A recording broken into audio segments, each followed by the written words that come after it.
Hey everyone, and welcome back to Ontario Cryptids.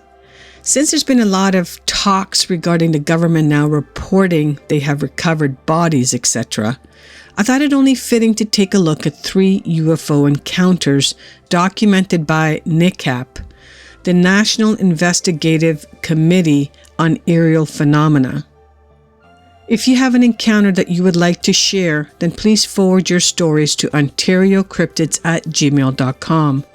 I would be honored to share your story with like-minded people. Now sit back and relax as we begin with today's episode.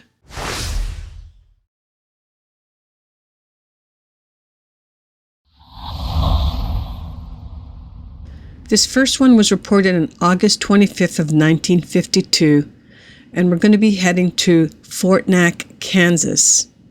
Now, NICAP reported that among those cases declared unidentified by the Air Force, which is reported to involve alleged occupants, is a sighting by William Squire, who at the time was a musician and staff member of radio station KOAM in Pittsburgh, Kansas.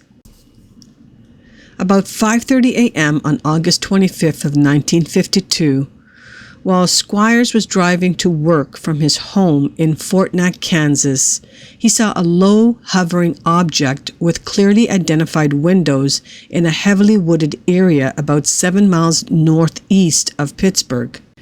"My hair rose straight up in the back of my neck," he said, when reporting the incident later. He described the object as resembling 2 turtle shells or 2 oval metal platters spaced edge to edge. Along the rim where the 2 halves joined, he noticed a series of small propellers, 6 to 12 inches in diameter, projecting outwards at a close interval all the way around the object. These propellers were revolving at high speed.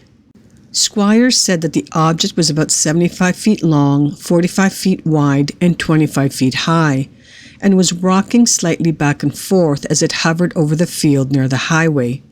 The body was a dull aluminum color, and across the top and extended down to the rim of the object were several rectangular windows through which Squire could see a bluish light fluctuating from dark to light. He observed considerable activities behind these windows, but it was obscured. Like a window shade pulled down, I could see figures behind it.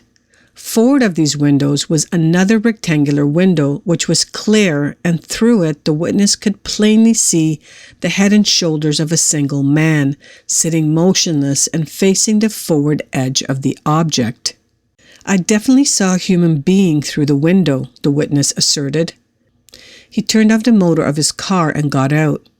He could hear a steady throbbing sound, and as he approached on foot to within 100 feet, the object suddenly rose straight up into the air and out of sight, making a sound like a coy of 100 quails taking off.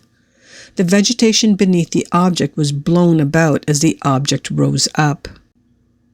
Squires was convinced that the object was piloted by humans and not some men from Mars. The witness returned to the scene later with officials from the radio station who verified the fact that the vegetation appeared disturbed, like the backwash of where things took off. A later investigation by the Air Force officials confirmed these findings, and the reliability of the witness was termed good in the official report.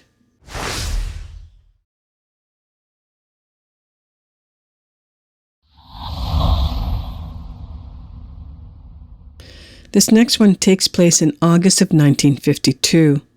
We're heading to Prince George County, Maryland, and the nearest city or town, I'm going to guess it was a town at the time, was Seat Pleasant. NICAP reported that sometime in August of 1952, the exact date cannot be recalled, during the major UFO sighting wave of that year, Mrs. Susan E. Knight, a young housewife and mother, saw a UFO at close range with what appeared to be an occupant aboard. At about 9:30 p.m. on that hot summer evening, Mrs. Knight was in the kitchen when she heard a peculiar buzz sound, apparently against the screen of the kitchen window. The noise was repeated several times, and thinking it was a large insect, she went to the window and looked out. She saw a bright object descending rapidly at 45-degree angle and thought it was a plane about to crash. Instead, the object came to a hovering position at a right angle to her, approximately half a city block away and about 300 feet above the ground. The UFO appeared to Mrs. Knight to resemble the wingless fuselage of a plane and was dull silver in color. Something similar to smoke was coming from the rear. The side of the object facing Mrs. Knight was lined with a number of square windows through which a brilliant yellow light was shining. On top and to the front of the object, to her left, was a small red light extended somewhat above the object. On the underside of the UFO was an undercarriage similar to a gondola of a dirigible. This also contained a row of smaller square windows and was brightly aglow inside with a yellow light. Mrs. Knight thought she observed what appeared to be rows of seats similar to a theater seats in this lower portion. Through the upper windows, she was able to see what appeared to be a row of cabinets with slanted tops. There was a man in front, Mrs. Knight wrote in her report to NICAP, looking straight ahead towards the front, to her left. I couldn't understand what he was looking at so intently and not moving either. I expected to see a lot of instruments or dials, etc., similar to instruments panels on airplanes, but there were none that I could see. She said that the bright yellow glow in the object made everything look yellow, even the man. This occupant wore a kind of helmet, and around his arm and the side of his helmet next to his face, there seemed to be a shadow or a dark line.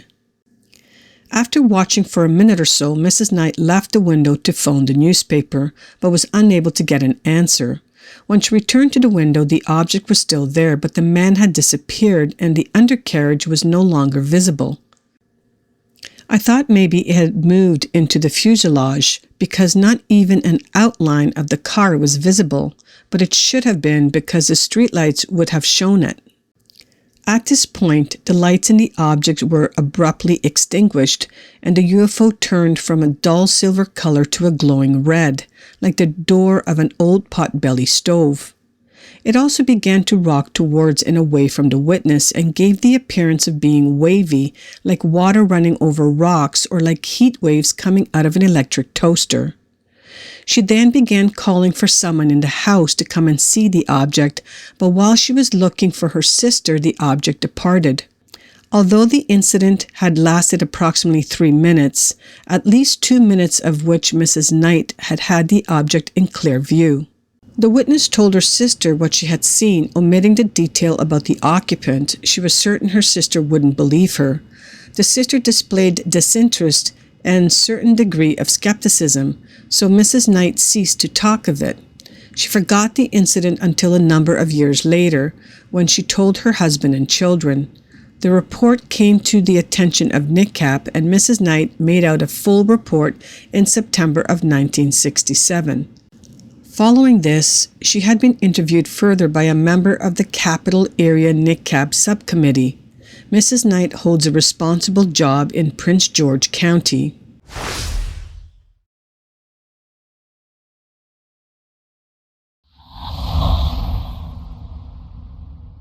This last encounter takes place on June 5th of 1965. We're going to King County, Washington, and the nearest city is Maple Valley.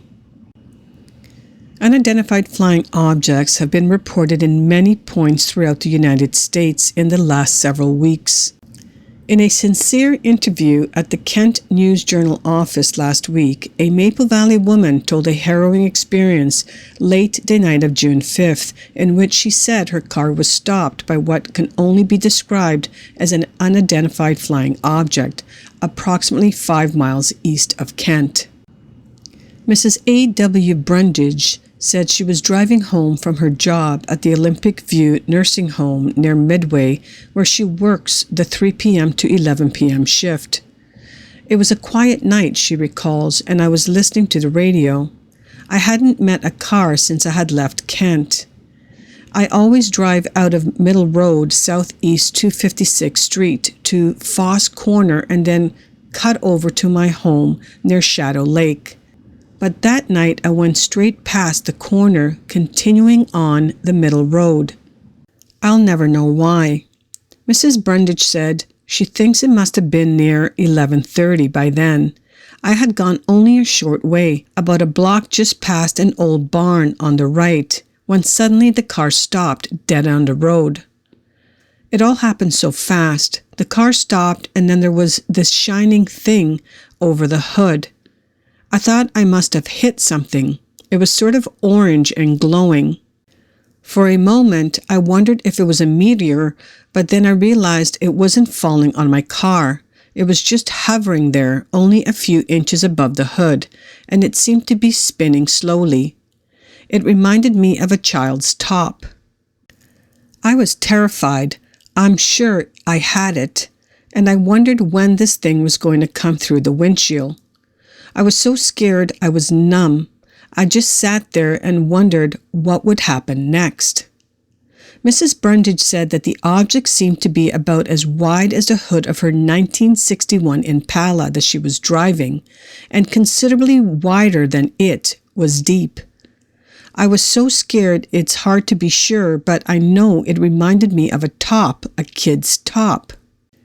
She said that the object hovered over her car for what seemed like forever, but what she later figured was it must have been only about 2 minutes, and then with what she described as a sort of whistling swish, it swept up over the trees on her left and was gone. Then my lights came back on and the radio began to play. Until then, I hadn't realized they had turned off. It sort of snapped me back and I found I was still gripping the steering wheel. The car motor was dead, but the ignition key was still on. I might have killed the motor myself. I'll never be sure. Mrs. Brundage said it took about 3 tries before the car motor turned over and started. I watched for that thing all the way home, but I didn't see it again. When she reached home, Mrs. Brundage rushed in to tell her children of what happened. Her husband, who also works swing shifts, was not yet there. My son Wayne just looked at me. "I believe you, Mom," he said, "but that's my car," and he went running out to look at it. The car didn't appear to be damaged in any way, but the next morning the batteries was completely dead. We finally ended up buying a new battery, Mrs. Brundage said. They also discovered that the clock in the car was about 2 minutes slow. It had been set just that morning and always kept perfect time. That's when we decided that it must have only been about 2 minutes that the object was over the car. It seemed like much longer. I thought that the thing would never go away. Mrs. Brundage said her wristwatch was also 2 minutes slow. When her husband had gotten home, he insisted that she call the state patrol.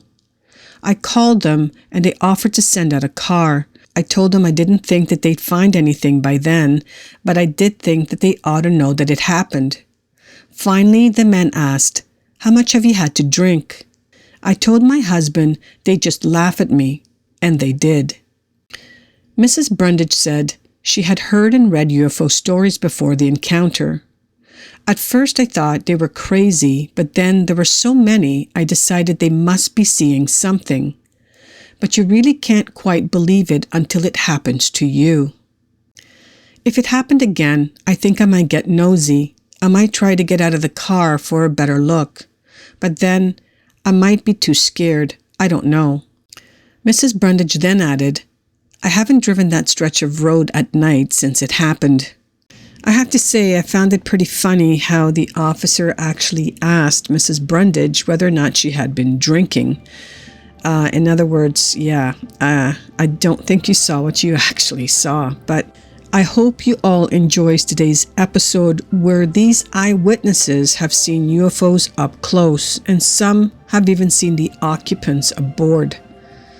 Like I stated previously, today's episode came about due to the revelation of the 3 military veterans speaking out about how UAPs and UFOs are being kept from the public. One of them even stated that non-human biologics was recovered from an alleged crash sites. So we're talking about multiple bodies being recovered from multiple crashes. I will leave a link to the hearing held on Wednesday, July the 27th. And just to warn you, the hearing is over 2.5 hours long. If these stories reminded you of an encounter that you may have had and would like to share, then please forward your stories to OntarioCryptids@gmail.com. I would be honored to share your story on this channel. Thank you all for listening until the end. I truly appreciate it. Please hit the like button on your way out and smash the subscribe button if you're new to my channel. Have yourselves a great weekend, and I hope to see you all next week right here on Ontario Cryptids.